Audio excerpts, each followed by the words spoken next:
सर्वप्रथम प्रकृति बंध में ज्ञानावण्य कर्म के 5 भेद हैं। सूत्र नंबर 6, मति श्रुतावधि मनः पर्यय केवलानाम।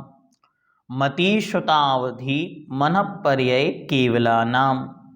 मति श्रुत अवधि मनः पर्यय और केवल, ये 5 ज्ञानावरण के भेद हैं।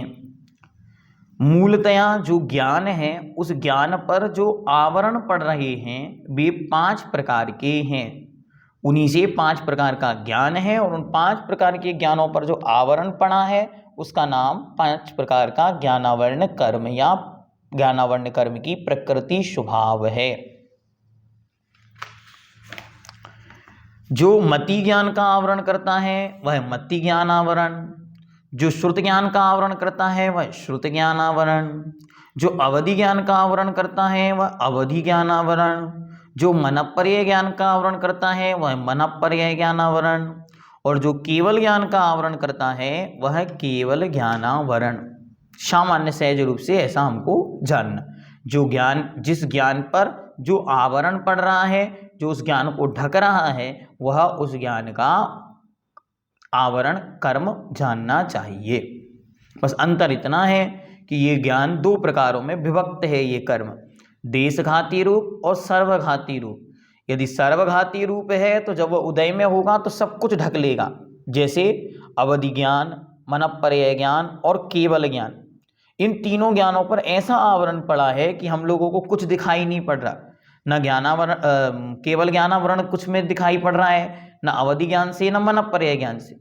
लेकिन मति ज्ञान और श्रुत ज्ञान देशघाती रूप हैं। ये ऐसे हैं कि इनके आवरण पर होने पर भी हमें सब कुछ दिखाई पड़ता है। अर्थात आवरण में तो है लेकिन फिर भी जानने में आ रहा है। सबका लेवल अलग अलग है जानने का। किसी को बहुत अच्छी तरह समझ में आता है, किसी को कम समझ में आता है, लेकिन समझ में सबको आता है। तो ये ज्ञानावरण की अपनी एक विशेषता है कि जब वो देशघाती रूप होता है तो कुछ कुछ प्रकाश अपना देता रहता है, लेकिन अन्य जो हैं वह दिखाई नहीं पड़ते, उनसे हमें कुछ भी दिखाई नहीं देता, अर्थात कुछ भी जानने में नहीं आता। तो ऐसा नहीं है कि केवल ज्ञान में से कुछ कुछ किरणें फूट रही हो, नहीं, केवल ज्ञान की तो एक किरण ही तीनों लोकों को, और ऐसा कहते हैं असंख्यात लोकों को, मतलब एक लोक तो है ही, ऐसे 363 घनराजु प्रमाण, 343 घनराजु प्रमाण रूप असंख्यात भी लोक होते तो केवल ज्ञान की एक किरण उन्हें जानने में सक्षम होती। लेकिन केवल ज्ञान की एक रश्मि, एक किरण भी प्रकाश में नहीं आती। इसी का नाम केवल ज्ञानावरण है, पूर्ण रूप से ढक लिया। तो आज हमें वर्तमान में हमारे पास मति ज्ञानावरण और श्रुत ज्ञानावरण का क्षयोपशम है।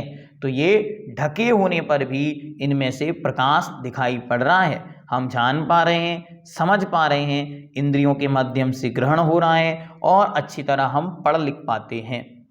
दर्शन देख पा, अब दर्शन वर्णन की चर्चा करेंगे तो वह भी इसी रूप में है। तो मति ज्ञान और श्रुत ज्ञान का आवरण प्रत्येक संसारी जीव के पहले गुण स्थान से 12वें गुण स्थान तक अनिवार्य रूप से बना रहता है। बस अपनी अपनी विशुद्धि की अपेक्षा, अपने अपने क्षयोपशम की अपेक्षा उनमें तारतम्यता अर्थात उतार चढ़ाव आता है। किन्हीं जीव का ज्ञान विशिष्ट है, जो रिद्धिधारी हैं या बुद्धि रिद्धिधारी हैं या श्रुत केवली हैं, गणधर भगवंत हैं, इनका ज्ञान विशिष्ट है। और निगोधियादिक जीव हैं, उनके मां लब्ध अक्षर प्रमाण ज्ञान है, लेकिन ज्ञान उनके भी बराबर बना रहता है। ज्ञान से लुप्त वह जीव नहीं होता, क्योंकि वह उसका स्वभाव है। ज्ञान उसकी आत्मा की शक्ति है, एक प्रकार से अविनाभाव है, उसके बिना वह होता ही नहीं। इसलिए अच्छी तरह जानना कि ज्ञान किताबों का विषय नहीं है, ज्ञान पढ़ने और पढ़ाने का विषय नहीं है। ज्ञान तो हमारी आत्मा का स्वभाव है, ज्ञान तो हमारी आत्मा का लक्षण है, ज्ञान तो आत्मा का गुण है। बस होता क्या है, वह आवरण में पड़ा होने से दिखाई नहीं पड़ता। तो जब तक आवरण में है तब तक दिखाई नहीं देता। जैसे जैसे विशुद्धि के बल से आवरण कम होता है, कर्म का क्षय होता है, क्षयोपशम बढ़ता है, वैसे वैसे ज्ञान प्रशस्त होता है, दिखाई पड़ता है, समझ में आता है। इसलिए जितना जितना हम अध्ययन करेंगे उस अध्ययन में विशुद्धि हो, उस अध्ययन में विनय हो, उस अध्ययन में निर्मलता हो और उस अध्ययन के बल से परिणाम शांत और सुंदर बने। जब परिणाम जितनी जितनी शांत सुंदर होते सहज होते चले जाते हैं, वैसे वैसे ज्ञान का क्षय उपशम बढ़ता चला जाता है। अच्छी तरह जब बुद्धि रिद्धियों का हम वर्णन पढ़ते हैं तो समझ में आता है ऐसे ऐसे मुनिराज होते हैं जो अपने जीवन में कभी शास्त्रों को खोल कर नहीं देखते, किसी गुरु से पढ़ने नहीं जाते और उनके 10 पूर्व 14 पूर्वों का ज्ञान हो जाता। कैसे संभव है? तो कहते हैं ज्ञान पढ़ने से नहीं, ज्ञान विशुद्धि से बढ़ता है। क्या कहा? पुनः, ज्ञान पढ़ने से नहीं विशुद्धि से बढ़ता है।